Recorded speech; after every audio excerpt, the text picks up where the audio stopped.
Pemirsa pasti ingin tahu kan gimana sih pemeriksaan terapi biofisik ini. Nanti kita akan minta Dr. Florentina mendemokan pura-puranya, bukan pura-puranya ya, beneran tapi ya, Dok, ya? jadi pasiennya. Boleh. Tapi sebelum kita demo mengenai terapi ini, ada kejadian menyedihkan pemirsa. Masa seorang gadis 6 tahun umurnya asal Ohio terkena stroke. Ya. Stroke biasanya menyerang orang dewasa di atas usia 40 tahun.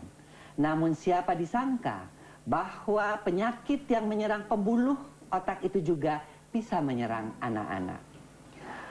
Bahkan seorang gadis kecil yang baru berusia 6 tahun sudah terserang stroke.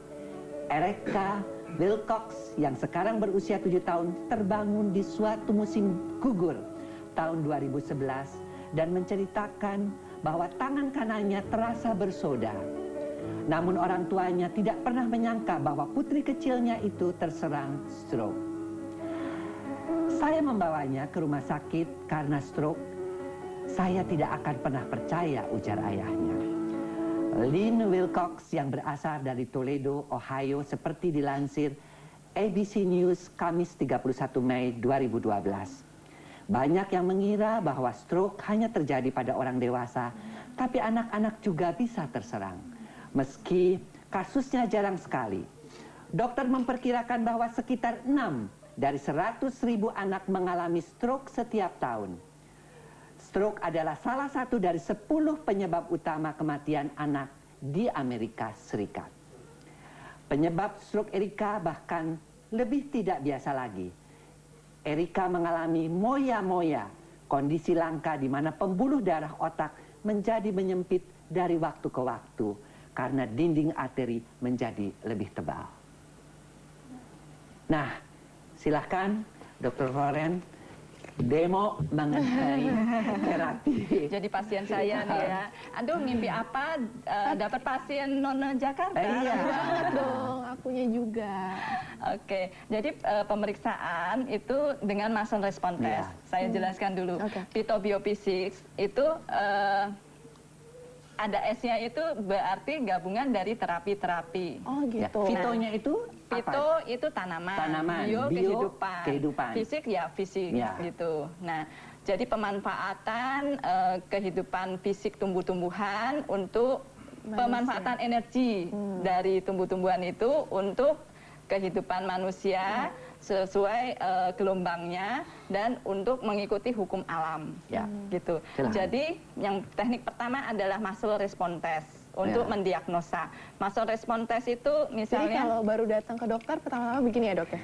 Pertama saya ajak ngomong supaya connect nih, gitu. Dan saya kalau praktek saya memang tidak pakai baju putih supaya saya dapat lebih santai, bisa cerita segala macam. Karena kan penyakit itu tidak hanya fisiknya ya yang harus diobati ya, Dok ya, tetapi penyebab pikiran berupa mental dan emosional itu ternyata yang lebih banyak memegang peranan penting. Nah, jadi pertama kali saya ajak ngobrol nyaman gitu ya. Kemudian saya mulai pemeriksaan. Pemeriksaannya seperti apa? Ya, jadi pemeriksaannya ini seperti ini, 90 derajat dari sumbu tubuh, ditekan jangan terlalu kuat, jangan terlalu lemah juga. Jadi konstan saja. Kemudian kita tes akurasi. Tes akurasi, ya, ini kekuatannya seberapa, kelemahannya seberapa, kita kembalikan. Akurasi kelemahan dan kekuatan. Ya, jadi kita bisa mengukur kekuatan dan kelemahan pasien. Sehingga atlet binaraga ataupun seorang pegulat atau pesumo atau TNI, saya juga bisa menurunkan lengannya, kekuatannya seberapa. Oke. Nah, kemudian kecukupan air. Ini cukup. Jadi pasien available untuk diperiksa selanjutnya. Gitu. Kita lakukan pemeriksaan. Kenapa harus ada kecukupan air baru bisa diperiksa? Karena air itu meningkatkan komunikasi listrik dan kimiawi antara sel saraf dan sel otak. Karena tadi energi tadi ya. Iya. Jadi supaya tidak menjadi pemeriksaan yang melenceng. Seperti itu. Silakan dilanjutkan. Ya.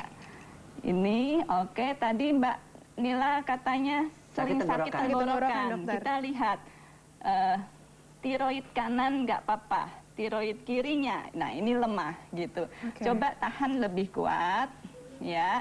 Saya dengan satu jari tiroid kiri tetap aja nggak kuat, ya kan? Gitu, dengan satu jari. Saya pun bisa mengalahkan TNI dengan satu jari, karena saya sudah mengukur kekuatan dan kelemahannya seberapa.